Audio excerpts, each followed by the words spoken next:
Balikan ngayon natin itong katawa-tawa na si Bongo, mga kaibigan. Matandaan ninyo, di ba, nung isang araw ay nagkaroon ng interpellation. Nung naramdaman niyang hindi niya kayang ipaliwanag, nagulantang siya. May pinapanukala siya, di ba, na gusto niya maaprubahan sa Senado. Yung tungkol sa pagbabalik sa national, i-renationalize yung pong ospital na hindi naman kakayanin ng national government. Dahil isa pa, unang-una, may batas na na yung mga maraming ospital dito, localized na yan Na ang ibig sabihin, ang magpapatuloy na niyan ay mga local government kung nasan yung ospital. So, ang sabi ngayon ni Bongo sa interpellation, dahil hindi niya masasagot, ito yung taktika nila, lagi nilang ginagawa. Simula nung maupo si Presidente Digongyo, naubusan na sila. Mga kaibigan, hindi na pwede, hindi na maididepensa. Kasi sa dyaryo, pwede yun. Sasabihin mo sa dyaryo, tsaka palang sasagot. Ito, ano ito Kumbaga, hindi man sila magkakaharap doon, may video di ba?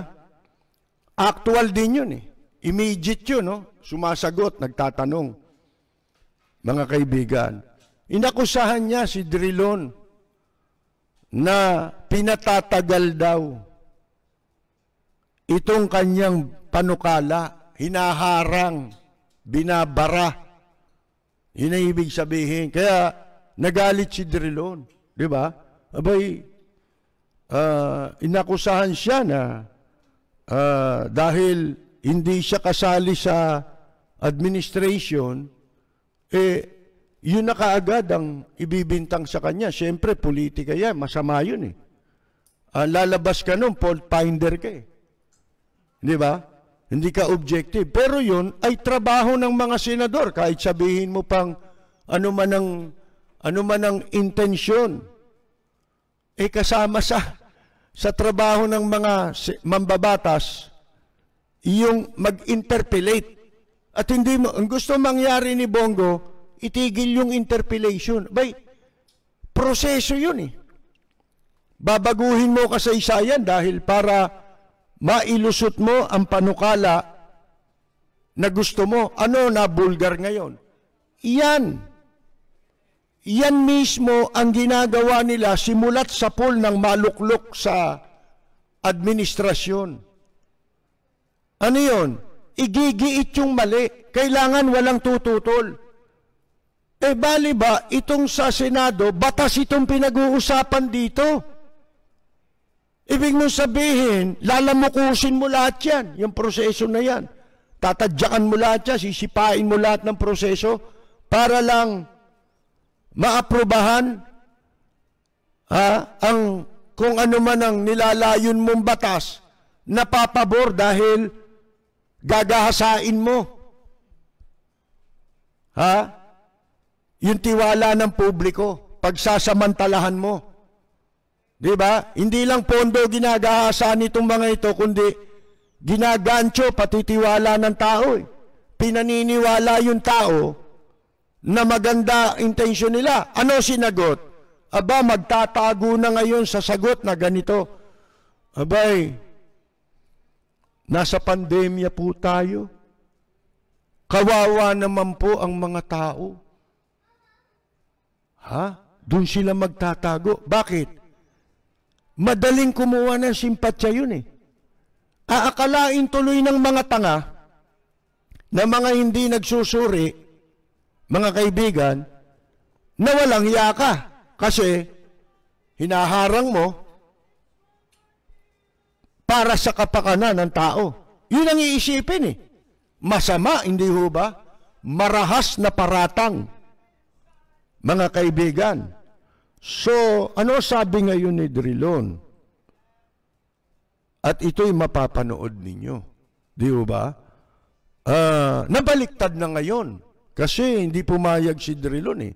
At ang buong Senado, sinangayunan na hindi mo po pwedeng isantabi ang interpellation o pagtanong para liwanagin ang intensyon ng batas na gusto mong maipasa.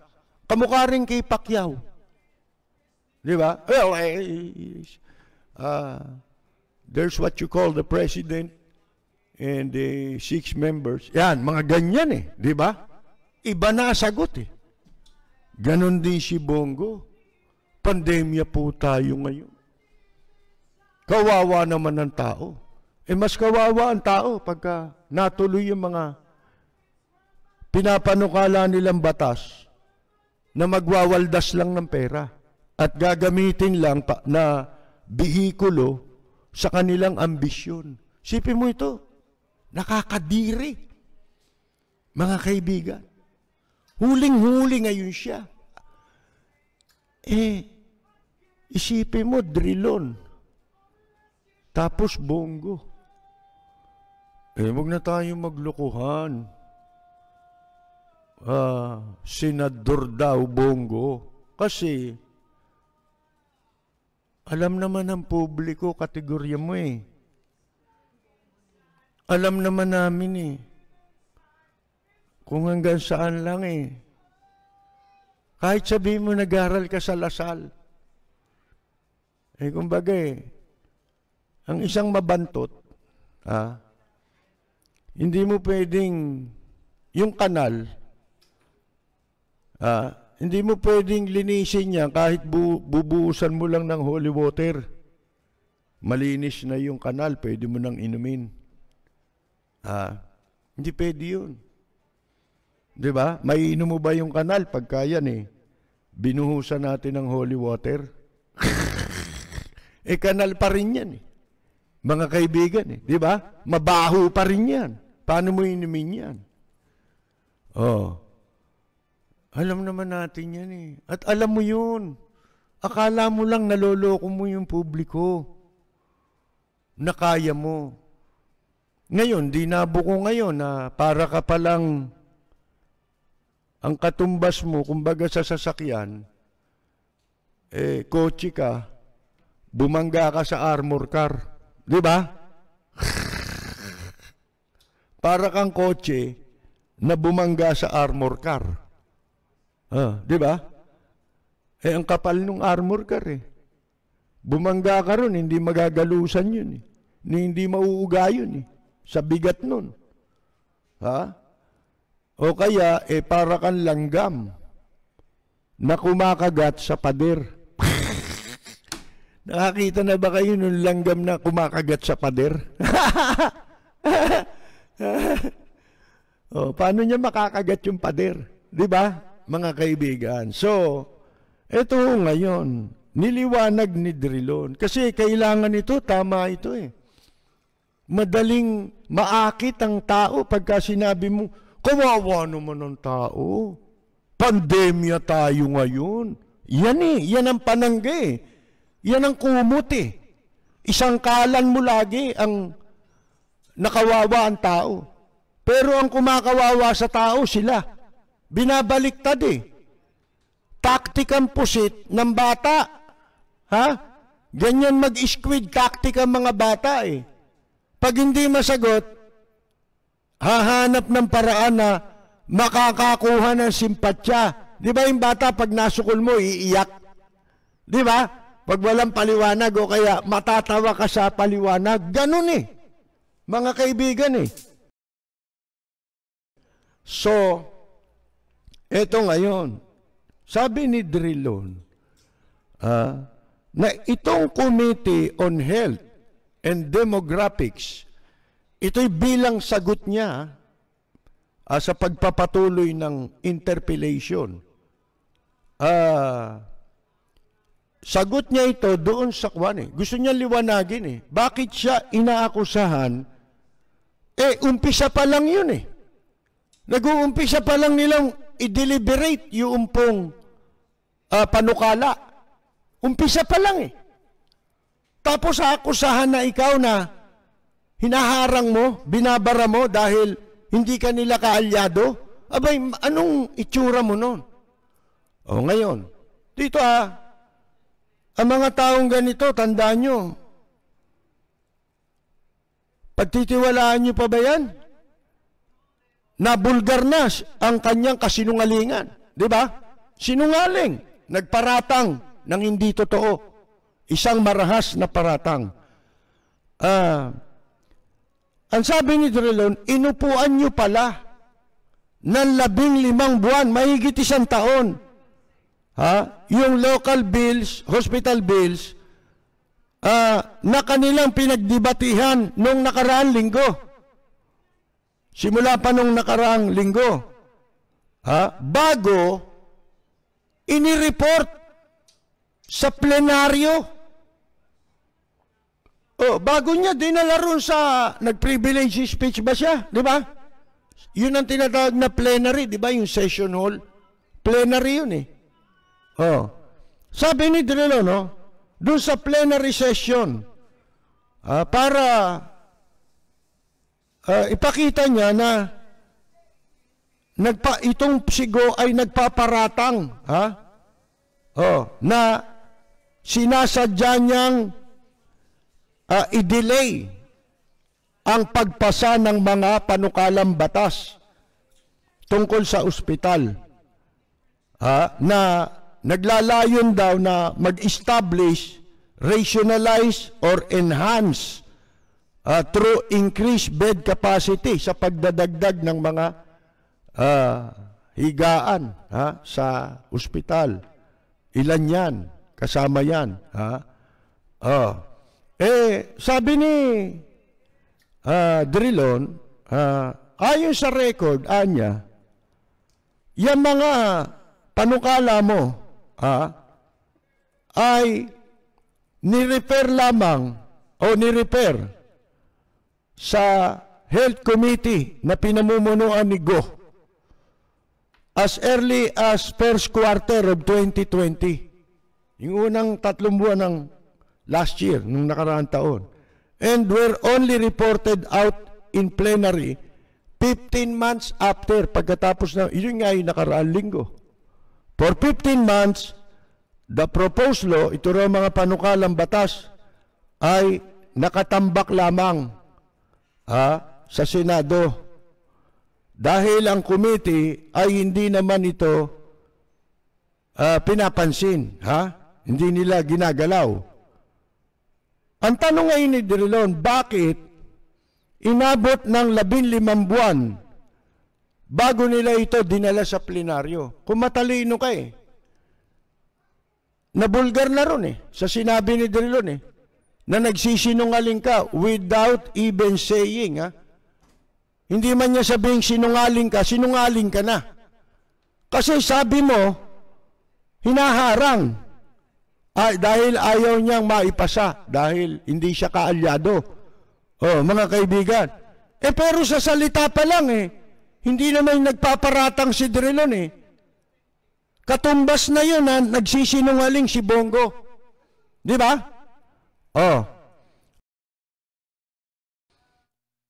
Mr. President, can I ask a question? Mr. President, can I ask a question? Yes, go ahead. So hindi po totoo, Senador Go, na pinapatagal ko po itong mga pagpasa nitong mga batas na ito. Dahil maliwanag na Enero pa lang ay nasa committee na ng health kung saan kayo po ang chairman. At doon po tumagal ang panukalang batas. Sinabi ko po kanina, Mr. President, that the minority leader and I and all of us just want to help our country. Sa gitna po tayo ng pandemya. May tanong po akong specific.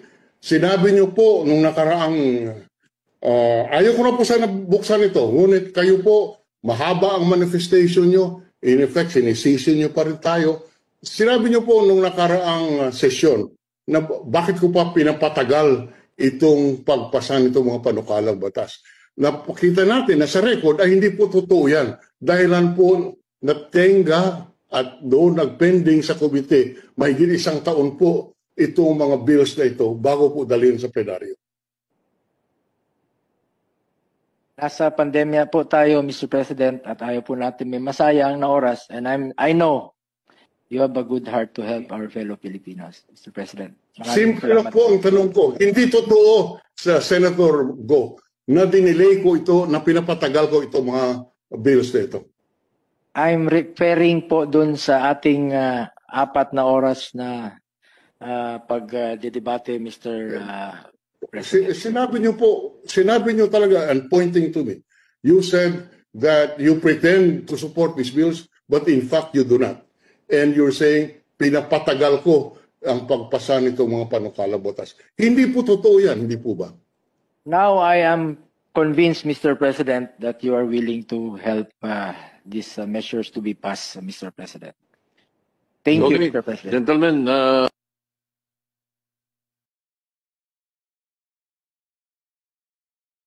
Ngayon, mga kaibigan, gusto ko lang ibalita sa inyo na konti na lang ang kailangan natin, mahigit, wala nang 2,000 na subscriber ang kailangan po para makuha ng palatuntunan ito.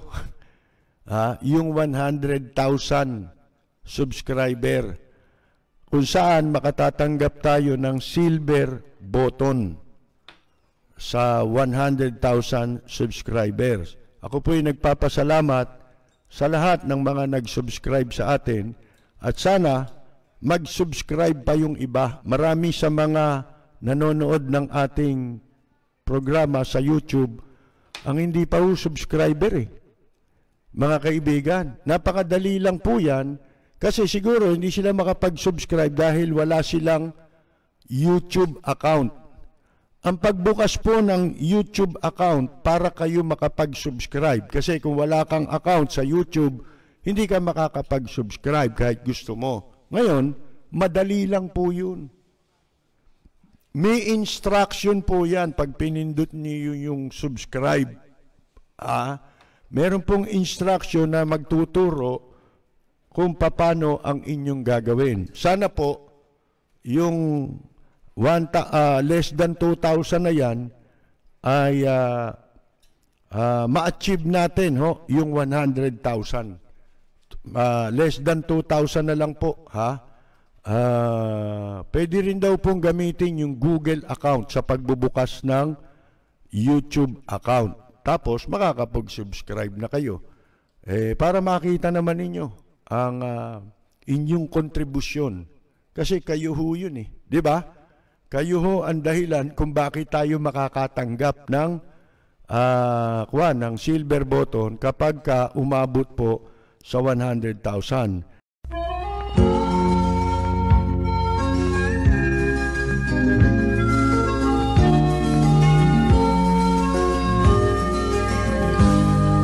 Sa bayan ko ay isa ang lahi, dito'y wala ang pagkukunwari.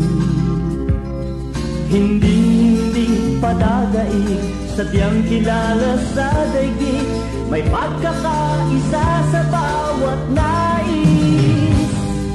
Ang bayan ko'y punong-puno ng yaman, bakit ito'y kailangan pang iwanan?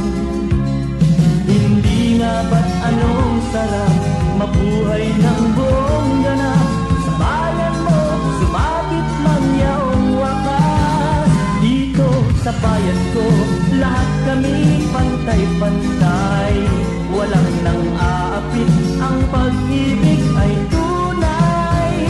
Dito sa bayan ko, dito'y makikilala mo ang isang kaibigang nagmamahal sa'yo.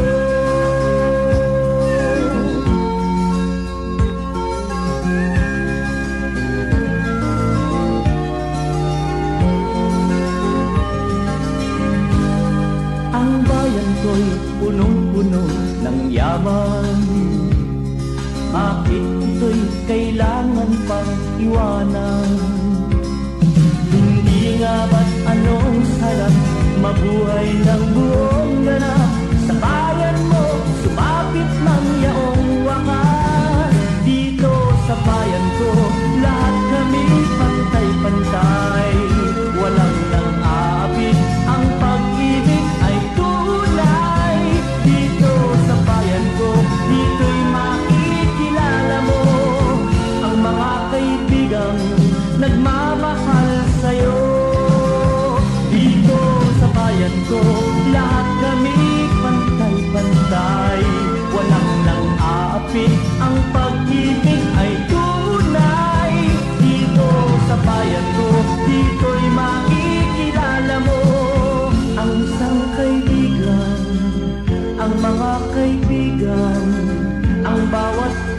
kaibigan na